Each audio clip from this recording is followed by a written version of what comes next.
What's up, gamers? Welcome back to the program here.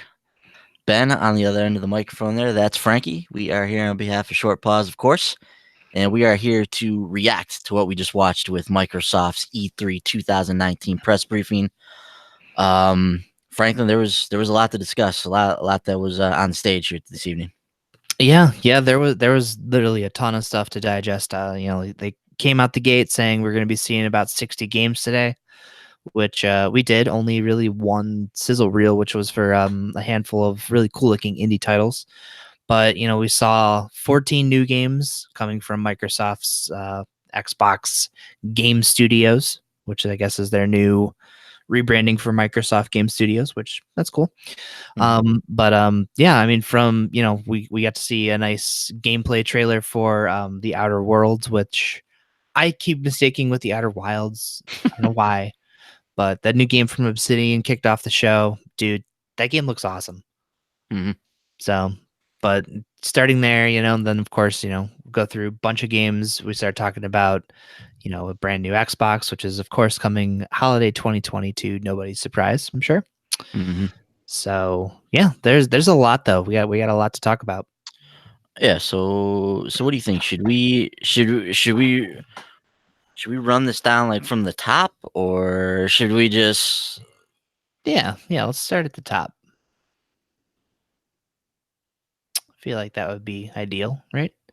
Yeah, if I can get my computer to cooperate with me here. Uh, Technology. yeah. Well, so like I was saying, so should we run it down from the top, or you want to start where you want to start, or what are you thinking from the top? Yeah, let's go from the top. All right, so we'll run it down from the top, and like you mentioned, the first thing that Microsoft showed us on the conference here was the outer. Now you got me thinking of it. The Outer Uh, Worlds. So uh, this is um basically in a nutshell, this is Fallout in space, right? yep, It's basically what we can call this game. It's yep. developed by Obsidian, who obviously has history with the Fallout franchise with New Vegas. Um, so I know you're excited about what you've seen from this game so far. So what is it about this game that's got you excited about it? It's a combination of the art style. It looks goofy, like it almost looks more like it's leaning into like a Borderlands style with the kind of wacky guns they have in the game. Like they showed one where you can pretty much shrink somebody down and step on them, which I think is hilarious. Um, but it's just to bringing it in like choice, like your character very obviously, the people around you in this game world don't know who you are. They don't know your motives. So, it looks like you have a lot of choices, whether it be, being a good person, being a bad person, being a good person, but also kind of, I guess, psychotic was the phrasing they were using. Yeah. So they're showing that scenario where, the guy, he helps that one guy out and he gives him a gun as a reward. And then he just, caps him. So Hmm. so the humor they get looks like it's going to be kind of interesting. Like I said, the style and just the wacky variety of guns. So it's a recipe for a good time. Yeah, could potentially be a pretty fun title overall. Now, is is this one of the games that's is this exclusive? Is this a first party Microsoft game, or this is No, not, right? This is no, coming this to all platforms. yeah. So Um, it'll be launching on Xbox, PlayStation, and PC. did get a October 25th release date. It will be a part of Game Pass as well, which is cool. So Oh you'll yeah, be able to hop in there day and date with that. But yeah, I think there's some cool stuff, and that one's definitely got some potential. From there, we moved on to Bleeding Edge, which, to nobody's surprise, was the exact same trailer we had already seen that got leaked. We know the technical alpha launching later this month. So the big thing with this one, Frankie, we didn't get a chance to talk about this yet, but obviously Ninja Theory, renowned for their single player action adventure games, now making a co-op action game, or sorry, an online like multiplayer competitive brawler. Yeah, competitive brawler in Bleeding Edge, which is divisive for a lot of people. There was some thought that maybe now that they're with Microsoft, they were going to go ahead and make a multiplayer game. But it sounds like this thing's been in development for a little while, and now that they're with Microsoft, they have the ability to put this out there and publish it. But what's your take on this one? yeah. So I was talking. I forget who I was talking to the other day about this game, but I feel like without Microsoft, having that Microsoft umbrella, this is a game that would have been far too risky for them to launch as just an independent, developer. Yeah. So I have no doubt this game has been in the works for a long time. It looks like it, just from what Mhm. we've seen of it. The character designs, like they didn't come up with all this stuff in a year. So this looks like something that they've put a lot of thought into. And I look, if Microsoft can enable them to make whatever game it is they wanted to make next after Hellblade, I'm all for it. I love Ninja Theory. The strangest thing about this whole thing to me though is watching that trailer, they flash through all these games that they've made. They're all these epic single player experiences, and now Mhm. all of a sudden it's like, oh yeah, now we're making a multiplayer game. Which, like I said, that's great, but it's an area that they don't have experience with.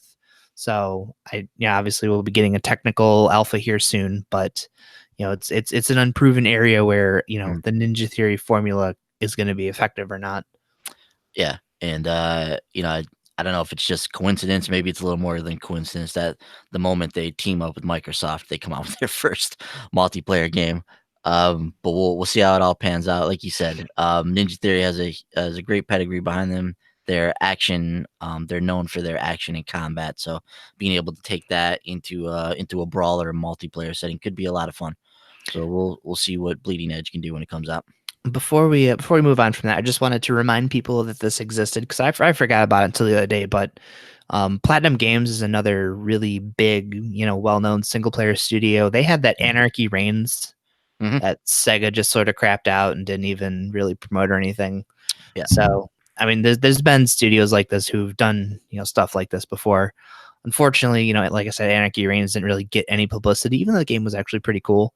So I think Ninja Theory would be able to pull it off, especially bringing their combat mechanics into a fighting game. Essentially, Mhm. like that could actually end up being pretty damn cool. Yeah, could be neat. We'll see what Bleeding Edge is all about. We'll get our first chance to get a hold of it in later this June with the technical alpha. From there, we moved on to Ori and the Will of the Wisps. We got a beautiful trailer with that, full of huge bosses, beautiful Mhm. music. Game looks great. February 11th, 2020, though. So sorry, Bender, your prediction was incorrect. Ori and the Will of the Wisps next February 2/11. What'd you think about that one? I was kind of surprised that I felt that game was probably a lot further along than it was. That's This one in is my this is what, the 3rd or 4th E3 this game's been at, right? Yeah, yeah. So I thought I was like, Bender, there are a lot of people out there who thought for sure this game would be an available now announcement, which I initially was going to predict that too, but then I kind of figured like, okay, a lot of people seem to think this, so this one probably, might be a thing. But yeah, February is really far out. I'm kind of shocked by that. Yeah, so I thought it was a good looking game. This could be a good window for that. I know in the recent past we've seen this early part of the year be chock full of games. So Mm, it remains to be seen whether or not this upcoming February is going to be full of games like the past few have. But February 11th seems like a solid date for that game, so that should get some good publicity once that one arrives. From there, we saw Minecraft Dungeons take the stage with a spring 2020 release, and this game will be available on a number of platforms, but it's also going to be available on Game Pass. That's the thing. Most of the games they talked about in the show here will be available on Game Pass in some way, shape, or form. Outer Worlds, Bleeding Edge, Ori, and Minecraft Dungeons all will be available on Game Pass. Um, we here at Short Pause we don't play a ton of Minecraft, but Dungeons looks pretty neat. It's a 4-player co-op dungeon crawler yeah, that looks like could be some fun. yeah. I don't know if you've played it before, but 3D Game Heroes is a PS3 game. Had like a retro pixel art style, kind of similar to Mhm, this in a little bit, but mhm. that type of game is a shit ton of fun in my opinion. So Yeah. I'm actually looking forward to playing this Minecraft game, which I never thought I'd hear myself say. Yeah, I think that one could definitely be a bit of fun. From there, we moved on to Jedi Fallen Order. We saw a little bit more than what we saw at the EA presser. Um, it was a very quick trailer. The uh, the real the real Jedi Fallen Order. If you have not seen it yet, watch the EA Play stream from yesterday. You get a nice 15-minute snippet of gameplay. That's pretty epic, pretty Mhm. awesome. Game is coming along very well. Excited to see Stig and his team kind of moving over to Respawn, getting the Star Wars license, and look like they're going to do it a great bit of justice with this game. But Yeah, yeah, yeah. looks a lot of fun from Did what we've seen so far. I like the fact that they look like they're making lightsaber gameplay like getting hit with a lightsaber is actually lethal. Oh yeah. You're not just sitting here mashing buttons and wearing down a health bar. Mhm. A lot of the lightsaber kills are pretty much just like a stormtrooper getting hit once and they're done. So I can appreciate the fact that they're going that route. Yeah, definitely. When Greg Miller was hosting the panel yesterday, he mentioned that the lightsaber, it just by watching it in the trailer feels like it has some weight to it. Feels like it Mhm. has some heft. Like it's actually, like you said, it's not just super ultra fast paced combat. There's definitely some thought and some strategy that goes into the gameplay, and they talked about that yesterday as well. Vince and Stig on stage at EA, they talked about how everything that we saw in that trailer or that gameplay segment, we were watching a very skilled player play this game. Someone who spent hours and hours with the game and understands the combat. They understand the parry mechanics and how to do Mhm. all the different force abilities and work those in with your combat mechanics. They mentioned none of that stuff that we watched yesterday was canned animations. That was all player input that was creating all those things that we were watching, which is really neat. So Yeah. it really sounds like it's going to be a more nuanced combat system than I think we've seen in some of the more recent stabs at Star Wars in terms of their action adventure games. So it almost sounds like it might even have like a maybe even like a From Software kind of feel to it, where it's gonna take some skills to get through some of these encounters.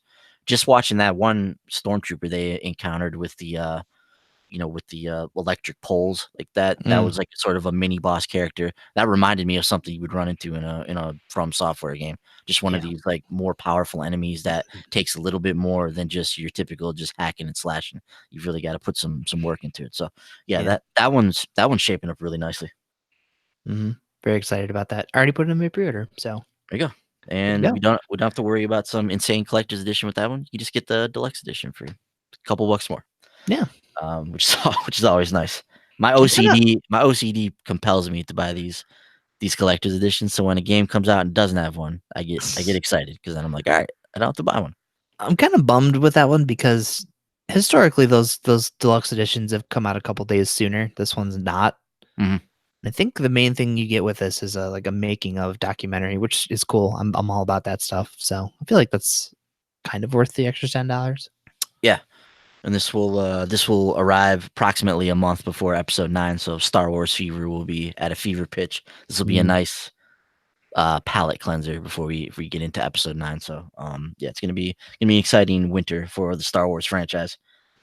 From Fallen Order, we moved on to this was an interesting one, Blair Witch. When I was watching the trailer, I thought it was a new Outlast game. That was my first yeah, thought. I yeah. was like, oh, get some new Outlast stuff, but Blair Witch. I mean, this seems like a very strange franchise to tap back into. I mean, when was the last time Blair Witch was relevant? Yeah, that's I had the same thought. Yeah. And after I kind of figured it wouldn't be an Outlast game, I know there's Witchfire, that new game from the astronauts, the guys that did their X Oh People yeah, Don't that's Fly. So that's the really the action yeah, first person game, right? To look pretty yeah. intense. Yeah. That's so I was like, okay, look, this is not going to be Outlast. So then, just the aesthetic of it being in the woods, I thought maybe that this was going to end up being that. So Mhm. kind of bummed it wasn't, but this looks creepy. So Yeah, it was definitely a creepy looking game. The trailer was interesting. It just it's a weird franchise to tap into. yeah. Don't know what to make heads or tails of this one yet, but it will be available on Game Pass, which is nice. So if it is something that you're on the fence about, not quite sure about, you can tap into it with Game Pass, see what it's all about. From there, we moved into one of the stars of the show, which was Cyberpunk 2077. And look, Frankie, we talked about this prior to the show when we were doing our pre-show. We thought Cyberpunk would be here. We thought they'd give us a release date. They did all that stuff. And then they one upped us by bringing John Wick onto the stage himself They with did. Keanu Reeves. So the end of the trailer ends. It's a cinematic trailer. I don't think we saw any gameplay in there, but a scene from the game that continues to flesh out this very dark, very violent cyberpunk world that CD Projekt Red is putting together. Looks like it's going to be a very interesting world to inhabit, and I imagine that scene we watched could probably play out a number of different ways depending on the decisions that we make, the Mhm. alliances that we make with these characters, how these conversations and dialogue trees go. I'm sure this is just one scenario that could play out in this situation, but a very, very violent trailer that was punctuated with the official appearance of Keanu Reeves as a character in Cyberpunk 2077. I assume he's an NPC character. Maybe we get to John Wick at some point in that game. I don't know. Maybe we just go all out crazy. Then pretty badass. But yeah, game shaping up well, and you mentioned it before we even started the show, and I had the same thought. But the game arriving in April of 2020, on April 16th to be exact, was a little bit sooner than I thought. I thought Mm, this game was a um a top contender to be a cross gen title, like something that would come out around the time that the next gen consoles were launching in fall of 2020. Getting in April of 2020 is great. You know, it's going to give us one of the caps to this generation early on. We're going to be able to experience it and go through this big, huge RPG that CD Project Red is compiling. April, I think, is a good month for this game. It's going to dominate that month and dominate the mindshare of gamers for the better part of that early spring there. So, yeah. yeah, this game's shaping up well, man. Would you think of what we saw from Cyberpunk? Continue to be impressed. Yeah. I was talking to Jen because she's nearing 100 hours into The Witcher 3, so she Mhm. loves them. She's excited about this game, although she's bummed it's first person. Um, Yeah. but I was looking over just some of the stuff coming out for the pre-orders, and a couple things to note. Best Buy, of course, has steel books. It looks like you get a random steel book when you buy the game. Oh, There's nice. 3 of them, so you'll get one of those with your pre-order. Interesting. And You also in get the a $10 hell yeah, card with yeah, with the Best Buy as well. Yeah. rewards. Yes, I love that stuff. Mhm. But I noticed too, like looking at that insanely overpriced collector's edition, talking about the game, they mentioned game case and game discs. Mm, So I plural. think we have another Redhead or not Redhead, Red Dead on our hands where this is going to be another multi-disc release, which I don't know about you, but that doesn't surprise me in the least. Yeah, no, I mean we know we're getting on in the generation here, and this is obviously a massive game, and some of the assets in this game are undoubtedly taking up massive amounts of space. So this is obviously going to be a huge download as well. So if you choose to go the download route, I don't know what Red Dead ended up being, but I could easily see this game, pushing 70 to 100 gigs when it's all said and done. When when it's finally pressed and hits gold status. Yeah. But yeah, I am very very intrigued by this world that CD Projekt Red has created.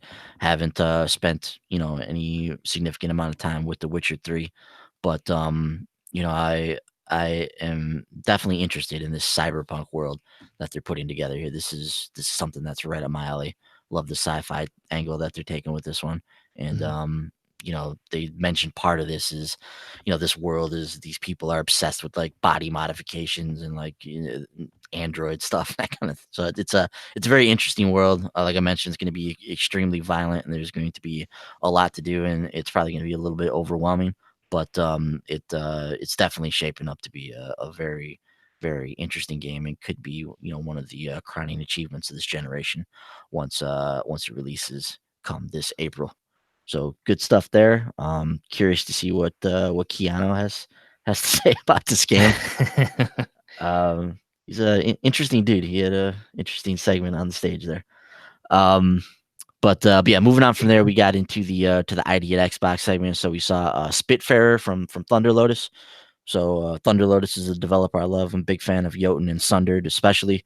Sundered is a highly underrated game from this generation, and Spitfire or Spiritfarer, excuse me, is a completely like 180 game for them, where apparently you play as some type of I know what you call him, a ferryman who ferries souls in the afterworld or makes their journey to the afterlife complete. So this is a very different kind of game. It's got some like sim building management aspects to it. This is the polar opposite of the action games that they've become known for, which I'm partly sad about because I really like their action games. I think they have a good handle on them. Sundered feels really good to play. Jotun feels really good to play. And their like boss battles are epic, and to go from that to this very quiet sim game is definitely a bit of a shock. But these guys have built some good cachet over the years, and I'm willing to definitely give Spiritfarer a go at the very least because of the people that are behind it. This will also be available on Game Pass. What'd you think about this one? Were you kind of shocked when you saw who was making this? Yeah, I was. I kind of the art style I could kind of tell, Yeah, you it's know. definitely got their touch on it.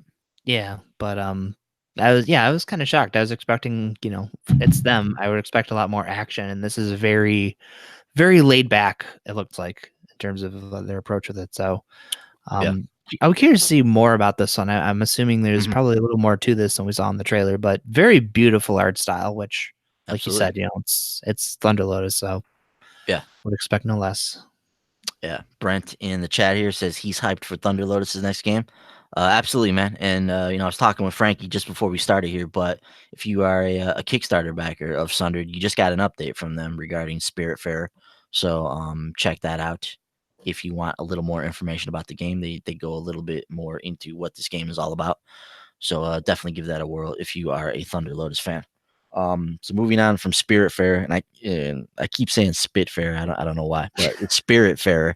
If I can talk. So moving on from from Spiritfarer, we moved into Battletoads, which is also coming to Game Pass. This game has been a polarizing title on Twitter. Some people not happy with the change to the art style. I thought it looked cool. I mean, it looked very Yeah, very very cartoony. yeah, Some definite homages to the Battletoads of the past. They had that speeder bike stage where you're going through trying to dodge the walls. Obviously, this is that game's well known for that stage in the original Battletoads. So I thought that was hilarious yeah. that they brought some version of that into this one.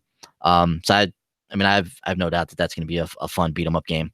Once all is said and done, would you think of the art style, man? I like it. I don't know why people are upset with it. I don't know what you would expect a Battletoads game in 2019 to be, but Um, no, I mean, this reminds me of the Streets of Rage 4 announcement. Like it's a nice mhm. modern shift in the art style, but still kind of trying to keep that classic feel. So Yeah, I think it's I great. I agree. I like the art style. The one thing that sucks about it, like Brent mentions here, couch co-op. Uh, Yep, Come on, yep. like seriously,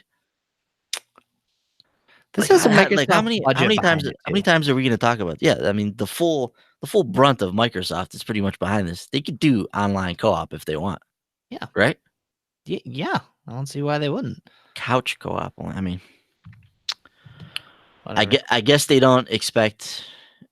I don't know if they expect people with jobs and mortgages and families to like play this game and want to play it with their friends. Maybe, guess, don't know. So thanks for that. From there we moved on. We saw the Legend of Wright, interesting looking sketchbook. I'm not even sure what Yeah, this was. Strategy game. I have no idea what this was, but it almost looks like a dungeon crawler, but it's kind yeah, of drawing in the dungeon as you're exploring it. yeah. So it was definitely strange. Couldn't make heads or tails of it, but interesting looking title. Then we saw an ID at Xbox sizzle reel with all the games premiering on Game Pass. Did you pick out anything from that stood out to you? I didn't really see anything that Yeah, we hadn't it already talked about before. That yeah, a lot of them blew by pretty yeah, fast too. So they were like 3 seconds each, so there wasn't yeah, much taken there. From there, we moved on to the Game Pass segment of the show. Arkham Knight, Metro Exodus, Hollow Knight, and the Borderlands Handsome Collection, all available right now on Game Pass. Game Pass was obviously a big driving message of this show. Almost every game they showed was available on Game Pass in some respect or another. Lots of games launching on Game Pass. They have the Game Pass Ultimate Edition now, which is a great value. It includes Xbox Game Pass, Xbox Live Gold, and also Xbox Game Pass for PC, which launches today. All that in one package for $14.99 a month is a pretty good deal. And I assume we're going to see bundles and deals for Xbox Game Pass Ultimate over the years that are gonna give us all of that at an even cheaper price. So, but that's a cool idea to get all of their subscriptions under one roof with Game Pass Ultimate. So I do like that they're doing that. They mentioned a few games for PC Game Pass. The big one though, the Master Chief Collection coming to Xbox or PC Game Pass. So a lot of people have been clamoring, obviously, for Halo to return to PC. It does it now with Halo Reach. I don't know what the rollout is for these games in the Master Chief Collection on Game Pass, but I believe at the very least you'll be able to get in there and play Reach. Um, that's actually the interesting thing for me, and I could be mistaken, but I'm almost positive Reach hasn't launched on Xbox One yet under the Master Chief umbrella. Yeah, I don't think it has either. I don't know if they were just planning to start it first on PC for a period of time or what the exact rollout is for that. We'll have to get some more information on it we're fresh off the briefing here, so I'm not entirely sure what the plan is for the rollout. Yeah. But I think you're right though. I don't think it is available on console right now. So moving on from there, we saw Flight Simulator, which is obviously a long running PC series. I the so this was a little bit of a confusing segment in the show. Is Flight Simulator, is this for PC Game Pass or is this coming to Xbox as well? This one is coming to Xbox as well. Okay, so this one's coming to Xbox. Then we saw Age of Empires Definitive Edition, which is coming to PC, maybe Yes. Xbox as well. This is the one that I'm the most confused on. There's nothing I could find anywhere that signifies it's going to be on Xbox. hmm So, because even the watermark for the trailer was, Xbox Game Pass PC, and it Yeah, didn't mention anything about Xbox One. So, yeah, which I'm kind of bummed because I love those games. mhm, So this is something I'm excited about. But yeah, if it's coming to Xbox Game Pass or the PC, I mean, I'm probably gonna take advantage of that dollar offer for the next month. So at least I'll be able to mess around with it a little bit. yeah. And yeah, I don't want to butcher this, but I saw earlier some people were posting on Twitter about this $1 deal and how it rolls in your subscriptions with your existing subscriptions with Game Pass and with Xbox Live Gold under Mhm, one roof, so you can kind of take advantage of bundling them together via this $1 offer. mhm. Um, so moving on from there, is there anything else you want to say about PC Game Pass? I mean, it's pretty cut and dry. Yeah, yeah, Um, we saw In Exiles next game, Wasteland 3, which is as it was playing, I was like, clearly this looks like Wasteland. This is Wasteland 3 also coming to Game Pass. Now is this one of those games that was in production prior to their yeah. Microsoft deal? So this is coming to Yeah, multiple platforms. yeah. I think they actually did a Fig kickstarting campaign for this, so I'm pretty positive this is coming to PC, Xbox, PS4. Yeah. So, So I mean, if you enjoyed Wasteland, looks like you'll enjoy this one. Looks like more of yep. the same. Mhm, Speaking of Fig, Double Fine has joined Xbox as a first party developer now. They showed us another trailer for Psychonauts 2, another game that was funded on Fig, if I remember correctly. mhm. This one will also be coming to Game Pass. This is a bit of a strange addition to the Xbox first party family. Would you think of this one? I'm kind of not surprised because they over the years they have had a pretty good working relationship with Microsoft. Mhm, Psychonauts 1, I think, initially launched on the original Xbox, and that's the best console version of it. Like, I don't think Double Fine even handled the PS2 port when that did finally come out. But no, I mean, I think it's a great get for them. Double Fine makes some extremely unique games. mhm, So, having a developer in house who's, kind of covers like the adventure game aspect, which I don't feel like we get enough of. Honestly, there aren't the episodic season passes. mhm. Um, I think that was a smart choice for them to pick them up. Yeah, I mean, obviously they're a gifted developer, and they'll be a nice feather in the Xbox first party cap. Psychonauts 2, being developed prior to this deal, so I assume that's still coming to all the platforms it was originally coming to. Yeah. But like I said, that one will also be available on Game Pass if you so choose to tackle it that way. From there, we moved into some more third party games. So we saw the Lego Star Wars: The Skywalker Saga. Now, is this a brand new game? I think so. Or It's so it's not it's the other Star Wars Lego games they no, made no. bundled. This is a brand new game. This is a brand new game that spans all 9 Star Wars films. Yeah, which is neat. The Lego games are awesome. Mm. The Lego Star Wars games are awesome, so I anticipate this will be awesome as well. Oh They yeah. showed some of the iconic scenes from throughout the Star Wars history, kind of in that trailer, which was fun. With the Lego touch on it. From there, we got our first, I believe it's our first official look at Project Z or Project Dragon Ball Z, Yep. whatever the working name for it was. That's an official name now. It's Dragon Ball Z Kakarot. It's arriving in early 2020. It looks great. It honestly looks like, I feel like every Dragon Ball game that's come out the last 10 years has looked like this game. So I don't know what the difference is with this. I think it's an action RPG. So maybe Mhm. there's some more emphasis on the RPG elements, but looks like it's gonna follow Goku from the beginning of Dragon Ball Z through the Frieza saga, if we're to glean anything from the trailer.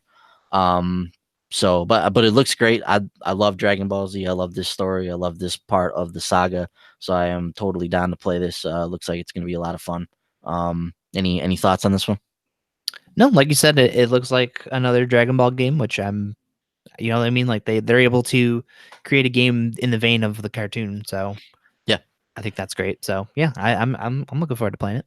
Yeah, I do want to. I think they are going to have to do something to kind of differentiate this from the other like 20 Dragon Ball games that have come out the last 10 years. Though this looks exactly like all of the other ones. So if this is indeed an RPG and there's some differences with it, I think it would behoove them to kind of highlight what makes this game unique Yeah. from all the other ones that have come out.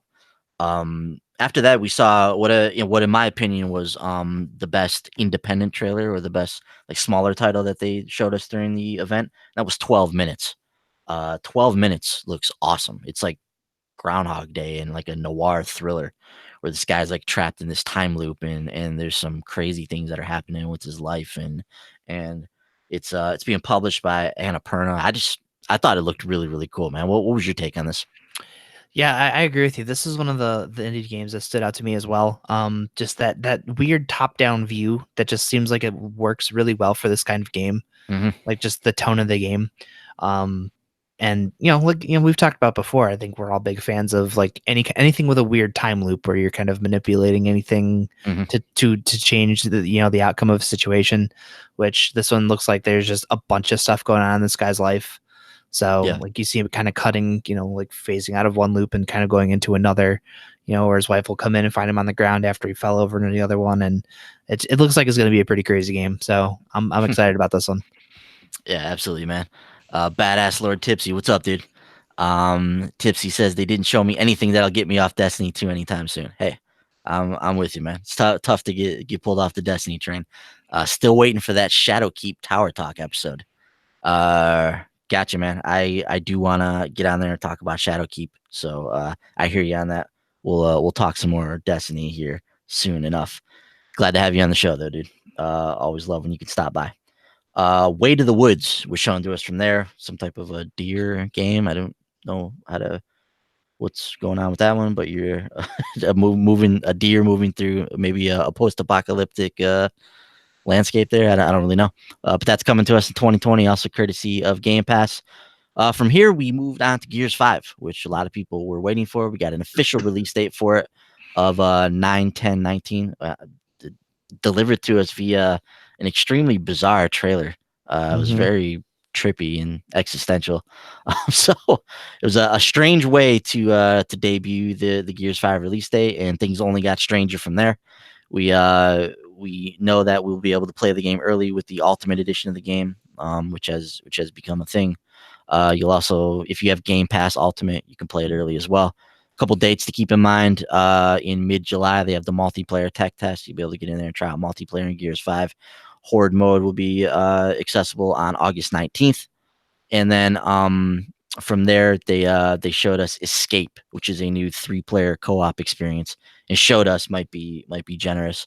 We got a live or a CG trailer of what I don't know. I guess what we're supposed to glean what this game mode is from that. It looks like horde mixed with I don't know what escaping from rooms. I don't really Yeah, know. I don't really know what's going on, but it was definitely a weird way to debut this mode. It was just a weird Gears segment overall. They gave yeah, us Funko Pop Gears after that, which is coming to mobile. It was a really strange showing for the game. They threw some WWE wrestlers out there at one point where like these guys are playing the game. It was really bizarre yeah. overall. It was not a good way to show off Gears. I thought it was a drop ball on Is their part. yeah, yeah, it was very strange. Which the thing that does interest me though is the weird facial things going on with Kate. Maybe points to some pretty dark things happening with her in the story, Mhm. which she's the character we're playing as in this game. So, Yeah. um, but like you said, I don't understand why it's E3. The game comes out in 3 months, and this is the trailer they chose to go with. Like, why wouldn't? And then you have Mhm. all the things at the bottom of the screen being like, "Oh, well, tune into something." I think they're doing an Inside Xbox for the gameplay reveal tomorrow. It's like, why wouldn't you do it now? Like, this is the stage to do it. Yeah. So, but even Rod mentioned something. "Oh, we'll talk about this more this summer." It's like, dude, you got 3 months until launch. Like, I don't. I don't care. It's either I'm buying the game or I'm not at this point. I mean, you're at E3. You're on the E3 stage with Sony a no show and Nintendo not there either. Literally the stage is yours, the biggest stage you could possibly have to show off one of your marquee titles that's coming out in just a couple months, and you give us a couple of CG trailers and some weird Funko stuff. Like Yeah. it was really strange. And Brent says it here. Gears was the weirdest reveal today. Nothing but CG 3 months before launch.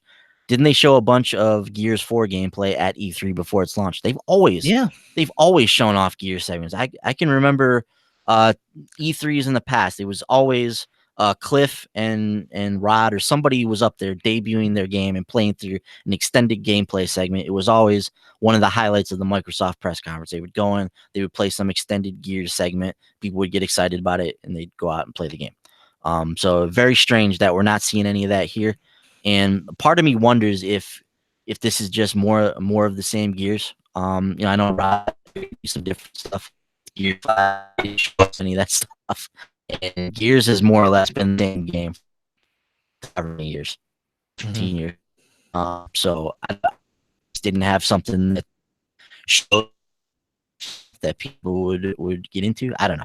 I don't know what the reasoning was, but it was a very, very bizarre showing for Gears, and was not the way to show off that game. I think just a few months outside of launch.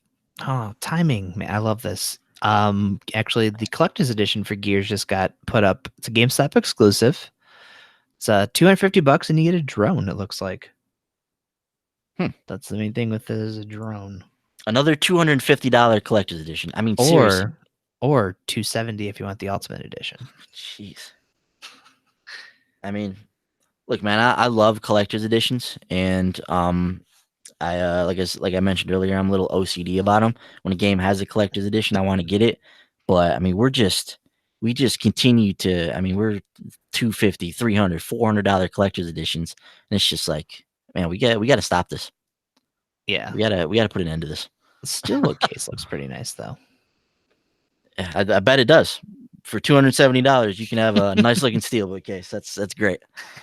Yeah, that's man. They are pushing the envelope with these collector's editions. That's for sure. The Gears segment was finished off with another strange tie-in to Terminator. So I don't know what that's all about, but it looks like a bonus skin pack. Skin pack, yeah. The interesting thing too is that this isn't Gears of War 5. It's just Gears 5. Is that the official name of it? Yeah, just Gears 5. Okay. Yeah, I'm good on that too, Brent, for $270. My question is, where the hell was Gears Tactics? Like, I might be one of the only people out there excited about this game, but you are. We took a poll, and you're the only one. That's all right. So, well, I'm great, sorry. but I'm pretty sure that still trumps the 0 for Funko Gears. So no, there's a lot of people that are interested in Gears Tactics, and a lot of people wondering the same thing, where it is and what its status is. Is it coming to PC? Is it coming to Xbox? Like, what's the deal? So yeah, we don't know, but we know Gears Pop is coming to mobile, so look out for that. Sweet. Wolf, what's up, dude? Wolf more excited about Flight Simulator than he was for Gears, so that says a lot right there. Yeah, at least we saw gameplay with Flight Simulator. At least we saw gameplay with Flight Simulator. That's true. All right, so moving on from Gears, we saw the new Elite controller. This will retail for $180. 40 hours of playtime, which was, I think, the highlight of this reveal. But they've gone in there and tinkered with a bunch of stuff with that as well. So if you are in the market for a new Elite controller, you want to step into the world of high-priced control pads, you can look out for the Elite controller later this year for $180. Yeah, it's a whopper. From there, we saw Dying Light 2 make another appearance. It's coming to us in spring of 2020. And anything to make of this? This was just a CG trailer as well. There's not a lot of gameplay at the conference here today. Yeah, overall. Yeah. I mean, they sprinkled some in this one, but I think this is largely introducing us to Aiden. Yeah, our character who is infected. So I'll be very curious to see how that plays out. Also wondering if and granted, I didn't finish Dying Light, so maybe it's a spoiler to even ask like what happened to Crane in the first game. But yeah, I'm kind of surprised he's not there. But maybe if I had finished the game, I wouldn't be. Who knows? Yeah, I think we're all still excited about Dying Light. See what Dying Light 2 brings to the table. But yeah, we just kind of briefly checked in with it here. From there, Forza Horizon 4 getting its Lego DLC this week. So I'm sure it's going to be a lot of fun. But you mentioned Frankie that we a bit strange that we don't know, or it doesn't appear that there's another Forza coming out this fall. Yeah, So typically we're on the on and off cycle with Forza Motorsport and Forza Horizon. This would have been the year for Forza Motorsport to come back out, and possibly taking a day off, or year off, possibly to get ready for the launch of the next Xbox, would be my guess. yeah. So it seems Um, like yeah, so maybe Horizon will take a little bit of an extended break as well, maybe because they're working on that Fable game that we didn't see, that. Yeah, possibly. theoretically. Yeah, I just want to know how long it took them to build that Lego McLaren. yeah. I mean that That must have thing must have took weeks. that thing is pretty sweet looking. Very sweet looking. Yeah. Great trailer too, by the way, if you haven't seen it. So It amazes me what they can do with Legos. mm, That the things that some people can build. It's mind blowing. Um, we saw the new expansion for State of Decay 2 Heartland. It's available now with Game Pass. So if you're into that, check that out. What honestly was probably the most surprising reveal of the conference was that Fantasy Star Online 2 is coming west. This is a game that's been out for a very long time.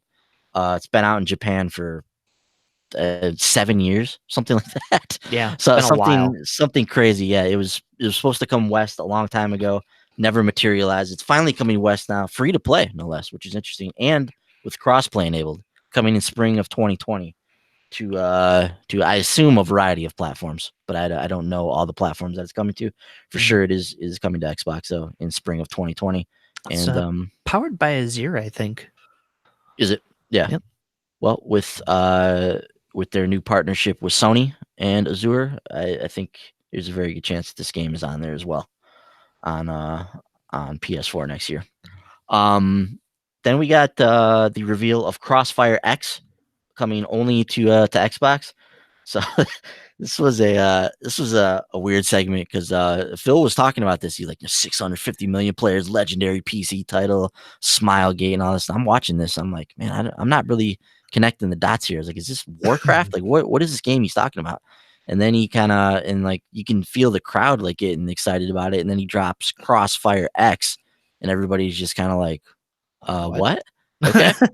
Okay, Crossfire X, and then we see another CG trailer that tells us nothing about what this game is. And you went and looked into what it is, Frankie, and it's some type of Counter Strike type of game, right? Yeah, yeah, it's like a first-person MMO shooter, kind of similar to like a Counter-Strike. Mm. I'm curious because the stuff I was looking up online, actually, Remedy apparently has a hand in this somewhere. Hmm. I'm not sure how exactly, but Remedy, I guess, is linked to this game somehow. Very strange indeed. So, there's a remedy in some shape is a part of this. So yeah, if you are interested in Crossfire coming over to consoles, you will be able to fire up Crossfire X at some point on your Xbox platform. You'll get We caught up in saw the crossfire. Caught up in the Crossfire. There you go. Nailed it.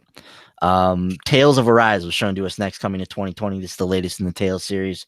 Game looks great. It's a classic JRPG. So if you are into those, if you're into the Tales games, no doubt this one will be excellent as well. I think the majority of the Tales games have been very well received. There's a gazillion of them at this point. They're known Yeah. for their combat. So if you are into those kind of games, definitely look out for Tales of Arise in 2020. We saw another Borderlands 3 trailer. After that, of course, this is once again arriving on September 13th. Then we get the announcement that there's some new Borderlands 2 DLC, Mhm. which was very out of left field there. But new Borderlands 2 DLC coming. It's free right now until mid July. I think you said, right, Frankie, or early July July. 8th. Yeah. Till July 8th, you can pick up this campaign for free. You can play it as a part of the Borderlands Handsome Collection, which you can Mhm. also pick up on Xbox Game Pass right now, or it's free on PlayStation Plus right now. So if you grab either of those, the game either place, you'll be able to fire up the new DLC, which apparently sets the stage for Borderlands 3. Mhm. Anything else in that trailer that we can glean from that? It was pretty much just the stuff we've already kind of know and expect from that game, right? Yeah, pretty much just more Borderlands craziness. Yeah. So I laughed hysterically at Claptrap running down one of those little running guns. Yeah. So So Claptrap doing his Claptrap thing. And then one of my favorite moments of the conference was something that we talked about prior to the show on our pre-show. Franklin was the official reveal of Elden Ring. So, and this kind of played out exactly like I was thinking of it in my head. You know, I was when they were playing this trailer and they're like from the minds of From Software and George R. Martin and Miyazaki, and they're putting all their credentials up there, and then they go into this trailer and there's like a narrator and there's some storytelling. I I was trying to rack my brain here, but I don't think I've ever watched a From Software trailer with narration. Maybe I'm forgetting something, but I don't ever remember them like highlighting narration or characters or story or any of that mm-mm. stuff in their trailer. And this is exactly what we talked about on the pre-show. It's if this game is the world building and the lore of a From Software title like a Dark Souls, like a Bloodborne, like a Sekiro, and it's combined with the narrative prowess of a George R. Martin and the way he's able to craft a story like he's done with Game of Thrones. Like this could be the perfect marriage, and I'm really excited to see what this game is, man. If this has an epic story along with the great combat From is known for and the great worlds that they're known to create, this could just be a home run in terms of a fantasy game, man. So this is very high on my watch list. But I was really excited about what we saw here. Yeah, yeah. Like you said, this was exactly how I was hoping this game would get revealed.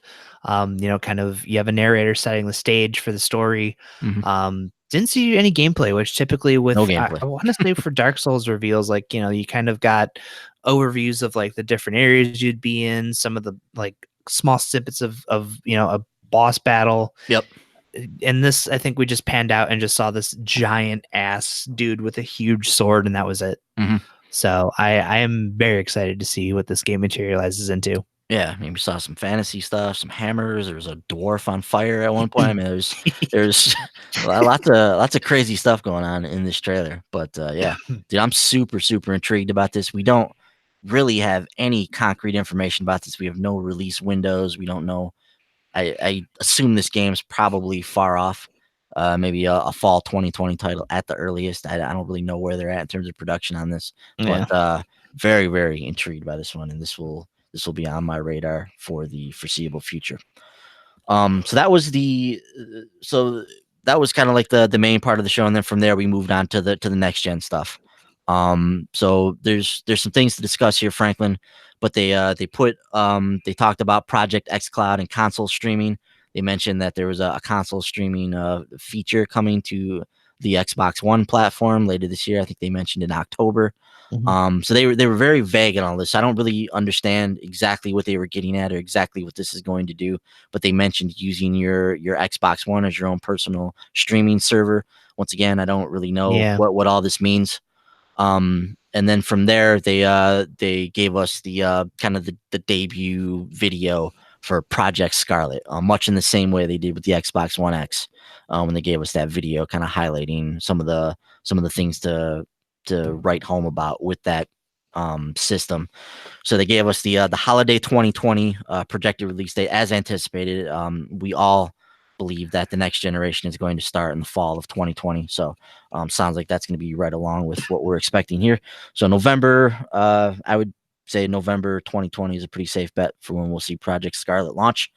And then they proceeded to show us a video that essentially just reiterated everything that the Sony article had talked about a few weeks back with regards to what's going to be in the PlayStation 5 or presumably in the PlayStation 5. So they talked about, you know, the SSD, the ray tracing, the 8K, the memory, you know, all the like the buzzwords. They're all mentioned here in this trailer as well. So they kind of put this trailer up, gave us the holiday 2020 release date, and that was all we heard about Project Scarlet. So I want to get your take on all of this stuff, Franklin. But just my initial thought on it was, man, I really thought they were going to give us a little bit more on Project Scarlet than what they gave us. Yeah. And maybe it's a good move on their part. Like they're just simply coming out, they're saying, hey, all that stuff that Sony just told you about, well, guess what? We're doing that too.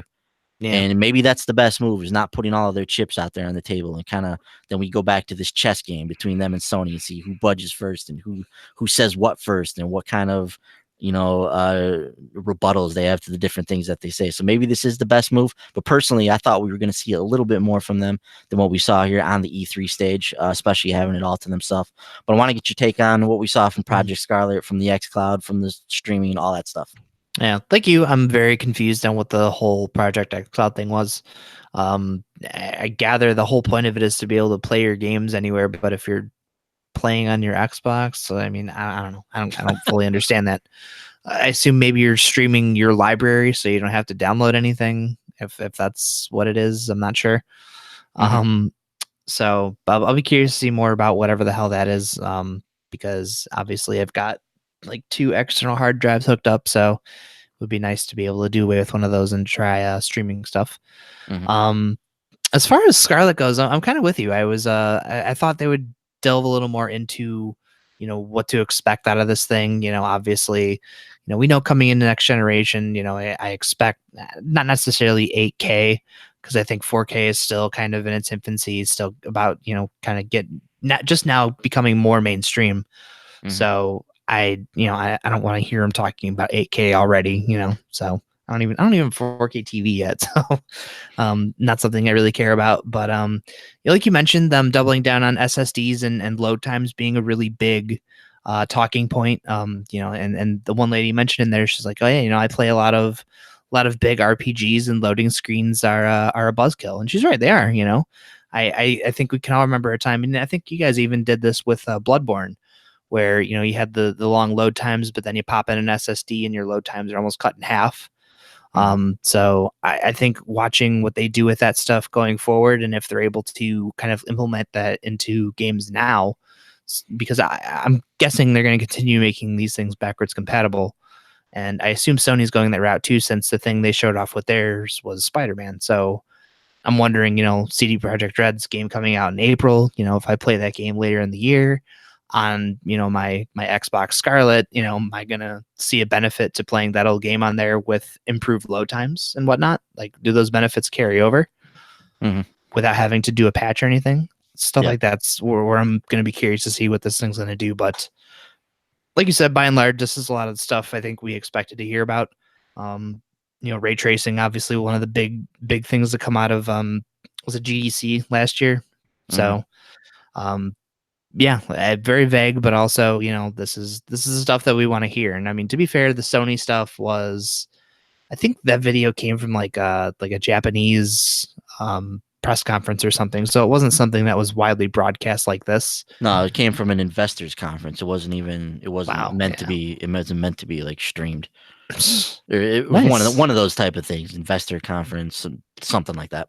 Gotcha. Yeah. So, I mean, at least in Microsoft's case, they're getting out there on the E3 stage. So they're kind of, if you're not like us following all the gaming sites, all the news, but enough to know, oh yeah, E3, that's when they show all the new games. And, you hear them saying this stuff. That's maybe your first time hearing it. Maybe you're unaware of what's going on elsewhere. So I think it was smart of them to kind of go out there and put out the information that they did. Yeah. I just think I always find it really interesting to watch these guys play chess, just to see like what goes into their head and kind of how they approach these different situations. And it's just really interesting how Sony put out this opening salvo, a couple months ago, where they kind of dropped all these little tidbits of information about what the PS5 could be, and threw out all these kind of buzzwords, and like the kind of just molded the conversation about what next gen is going to be. And then when Microsoft comes out, they're basically saying a lot of the stuff that they already said. So it's really interesting how that works, and how they're kind of figuring out how to message like what their next gen system is going to be and what makes their box special. So it's going to be fun to watch these two kind of go back and forth, and get ready to bring the next gen to us in holiday of 2020. But yeah, I was surprised. I really thought we were gonna get some more out of this. I thought they were gonna take the E3 stage to themselves, because presumably Sony will be back at E3 at some point. Maybe they won't. Maybe they're done with E3 and they won't return. But you would assume that next year, when the PS5 is getting ready to launch, they'll be back at E3. They'll probably be on stage showing off their console as well, just like Microsoft is. So Mhm. I don't know. It remains to be seen if this was a missed opportunity for them to take more of the limelight and explore more of the game, more of their system. But they could also be a great move, like I said, and just them kind of keeping up with the Joneses and letting you know, hey, we're doing the same things they're doing. Don't worry, we got this covered. There's also a in the aftermath of this, there's been some rumors going around too that the next PlayStation may be even more powerful than the next Xbox. So, which is Of course. which is which is which is yeah. So we're in this power war between these two, but this has been the message for Microsoft for the last 2 years. The most Yeah. powerful place to play your games is on the Xbox One X. So if that narrative changes again, like what does that messaging look like? So all of this stuff is just it's very interesting to watch this all kind of unfold and just from somebody who's interested in the industry and how this kind of stuff works, I'm very curious to see how this all plays out over the next year or plus as we wait for these new consoles to launch. After the Scarlet reveal, then we got the no brainer that Halo Infinite was going to launch with Project Scarlet. A couple of the things here I want to mention to you, Frankie. Frankie. So first off, I want to know your thoughts on the Halo Infinite trailer. Once again, this is just CG, no gameplay in here. So we saw a Halo Infinite trailer, which was a lot like the beginning of Endgame. Mhm, Followed that storyline. mhm, And mhm, then mhm, we saw Chief come back out, and then he's going out to into space. And then we also we didn't see any mention of Infinite being a cross gen title. They mentioned it for Scarlet, but they didn't mention it for Xbox One. So I thought that was interesting there. So is this going to be a cross gen title? Is this strictly a Scarlet game at this point? Also, we didn't hear anything in the conference where they talked about multiple SKUs for the Scarlet or multiple versions of the console. So is this back to being a one box thing? Are they going to have multiple SKUs for this? Is this just they didn't want to tell us about it, or is this idea that they have a more powerful one and a less powerful one is just no longer on the table? So I thought there was a couple of interesting things in there that they didn't mention that I think are worth discussing. Yeah, that's right. I completely forgot about that because there were a couple of code names floating around up until today, Yeah. like Anaconda and Yep, whatnot. and So there was Anaconda, and there was what was the other one? Lockhart or something like that yeah, for yeah, yeah, for the lower powered one.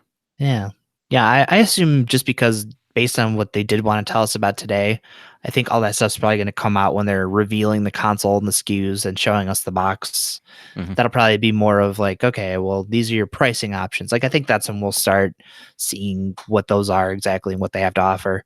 Um, as far as the Halo trailer goes, I'm kind of confused because the first time we saw that game last year, it was the setting was this like giant open desert. You saw someone driving around in a buggy, and now all of a sudden we're stranded in space, and there's what is that, one of the Halo space station things? Is Hmm. that what that was? Yeah. Blown apart. It's like, so what exactly is this game? That's what I'm still confused about. So are we just going to be out in space somewhere like in Mass Effect and trying to fight some kind of threat out by a space station? Are we going to be on a planet? Are we doing everything? I'm confused about what they're going for with this game. But Yeah, I mean, obviously they have a lot to reveal with Halo. I mean, we like you said, we know nothing about the game at this point. We've seen a couple of CG trailers that tell us nothing about it. There's got to be a reason this is called Halo Infinite as well. So, like, what's the meaning of the name behind it? Is this is Infinite like a play on words? Does it have multiple meanings? Does it have a meaning in the game and also outside of the game? Like, is this an ever evolving Halo game that we're going to be playing? Like, there's a lot of questions that people want answers to, and we've obviously Halo Infinite has been floating around since last E3, so mhm, we're all just kind of left wondering again, and don't think we'll see a whole lot more about it. It is scheduled to be a part of Inside Xbox at some point here in the near future, but I don't expect them to unveil a whole lot on there about what this game is. So it may not be until next E3 before we find out exactly what Halo Infinite is or what makes it infinite. But right. you know, I would I would be surprised though if it launched exclusively on Scarlet and not on the X, or I would I at would be least on the I would X. be as well. But I thought it was curious that Phil he didn't say anything about it. He just said this is a Scarlet launch title for. I mean, I'm Yeah. paraphrasing there, but that's basically what he said. hmm Yeah. So I don't know. I mean, I've often theorized that, going into the next generation, the base boxes, the S, the launch Xbox, like those are going to be phased out. But I feel like the X and maybe the PS4 Pro have enough juice in them to run like a lower resolution version, or Mm, like even a lower tech version of some of these launch games like Halo Infinite. And especially if you start getting into this weird streaming thing that we're starting to touch on, if we're gonna be getting into this, like streaming game assets too, like I wonder if that's gonna tie into more of this Project X Cloud thing, where mhm, something like that makes that a playable experience on the Xbox, like the Xbox Ones. mhm. I don't know, but that's my guess. That right now, like that game probably launching on Scarlet, but then maybe only playable on the X. Hmm. It's possible. I mean, we'll have to see how this all plays out. But yeah, there's a lot of questions about what this is going to be. But one of the things that one of the people, I don't know if it was Ibarra or one of these guys, mentioned in the video, but he was like, "This is going to be the biggest generational jump yet when we move into next gen." Mhm. So with that as a basis, like if this is indeed this huge leap forward in terms of the generational gap, like maybe you can't play this stuff on the old consoles. Like maybe we're stepping into a realm that's untouchable by the current generation of consoles. Like maybe we're upping things to a level, to a degree that these old consoles can't handle. I mean that's what we want, right? We want bigger worlds, we want better worlds, we want more NPCs and Mhm. more interactivity and all this kind of stuff. And for us to really take that step into the next level, we have to move on from the current consoles, right? We got to be able Yep. to move past this stuff. Mhm. So maybe it is an ambitious title that's only possible on next gen. That remains to be seen. Um, got a question here from Wolf in the chat. What is everyone's ideal price point as far as what you'll spend on the next consoles? Tipsy says $499 would be a good price for him. I feel like at this point where we are, I think $499 is something that's going to be accepted by gamers. I'm not 100% sure if $499 is going to be a mass market price point yet. So that remains to be seen. As a gamer, I'd be comfortable paying $499 for the next console, but I am curious, Frankie. I don't know if the mass market is ready to go above that $399 yet. I'm not sure. Yeah, I mean, that's the thing we've seen with these slim consoles, the S, the PlayStation Slim, is it the Slim? They just call it the Slim? I don't even I know. don't know if they officially call it the Slim, but yeah, the Yeah, I don't know. the But PS4 yeah, Slim. either way, those budget consoles come out, like that's when you see a lot of people jumping in and buying, Mhm, multiple consoles, or even just jumping in to buy a console. Like I think the lower the price point, whichever one of these guys launches lower is going to succeed first. mhm, That's just the way it's going to be. As far as, 499 versus 399, I know for me, 399 is obviously a much more appealing price point. Because if you're looking at, a console that's going to run you that versus, $100 more, if you buy the $100 less, you can at least buy a game with that, mhm. still spend about the same price. So, um, that's just where I'm at though. I think 399 is still probably the sweet spot for, immediate success. But if they want to launch this thing at 499, I think for what they're offering with it, it seems like it's going to be worth it. Yeah, I mean, if this is indeed the generational leap that we're talking about, and we're talking about, ray tracing and some of these like big time, like high end PC buzzwords and SSDs and 8K and all this kind of stuff, 120 frames a second. 120 frames a second, GDDR6 RAM. I mean, this is all stuff that's expensive right now. And will this stuff be cheap enough to manufacture a 399 console come holiday 2020? That I don't know the answer to. Wolf just said he has a feeling it's going to be closer to $600 because of the updated specs. I mean, I 600 is suicide. They cannot go 600. I don't think. Yeah, I don't yeah, I we don't think can't. I don't think people are ready for that. Yeah, we can't repeat the PS3 mistakes. Yeah. So if they have to take a loss at 499, then I think they take a loss. but I don't see them going above 499 with the next console. They're building these things, I think, with components in mind, and they do want to make something that's mass market capable. So anything above 499, I think is just out of the question. I still think 399, as we sit here today, is the magic number. If though we get the holiday 2020, maybe things change over the next year and a half. But as we sit right now, I'm still in the 399 camp as being the best price point to get a mass market engagement for your new console. But I do feel like everything that they're talking about, I find it hard to believe we get that in a $400 box Yeah. come holiday 2020. So yeah, I think right now I think 499 is the safe bet, and whoever drops that price first, Frankie, it's going to be really interesting to see like who pulls the trigger on it first, who pulls the trigger on that price first, who Hmm. pulls it, and then does the other guy react to it? Like if Yep. Microsoft comes out and they're like 499, even if they come out and they're like, all right, let's do 474.99, or let's do 450, and we'll take a loss on this, and try and recoup it there. I mean, it's like I said, it's going to be really interesting to see how these guys play chess over the next year and a half and see how this all plays out. Hmm. Yeah. But yeah, so some very interesting things happening in Microsoft and in gaming as a whole. Want to get your take overall on the conference, Franklin? What's your overall take on what we saw from Microsoft? Honestly, I don't know why, but I feel kind of underwhelmed by a lot of the conference. And maybe it's just because a lot of it did leak out beforehand. Obviously we Hmm. knew about Elden Ring, which for me was one of the biggest reveals at this thing. Yep. Um, Outer Worlds is a game we've seen before, we knew about. Getting a Yep. day for that was great, but and even Cyberpunk, it's a game that we saw a really nice chunk of gameplay last year. Yep. This year not so much gameplay, but we did get a date. So I don't know. There's a lot of really cool stuff they showed. A lot of the indie stuff. We didn't really touch on a lot of stuff that looks pretty cool, but doesn't. I feel like those sizzle reels just don't give you enough information about those games. Nah. So I do almost wonder the value of even having them, just because they're indie games. It would be different if you're showing a sizzle reel with like the new Call of Duty, the new Assassin's Creed. Like you're getting into with those, but a lot of indie games you have no idea. So A sizzle reel is literally just an opportunity to be like, hey, look, we showed indie games at our conference. yeah, That's really what it is. yeah, which Sony's done it the last few years. Microsoft does it. A lot of the companies it's do it with this yeah, with the sizzle reels.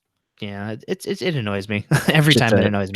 just to check a box, pretty much. Yeah, yeah. I don't see a point in it though. Honestly, it's like I said, they're indie games. You don't know a whole lot about them, and a three Yep. second clip doesn't tell you anything. So, Hmm. but yeah, outside of that, I mean, a lot of the Game Pass editions are really great. I was shocked to see Metro Exodus already hitting Game Pass.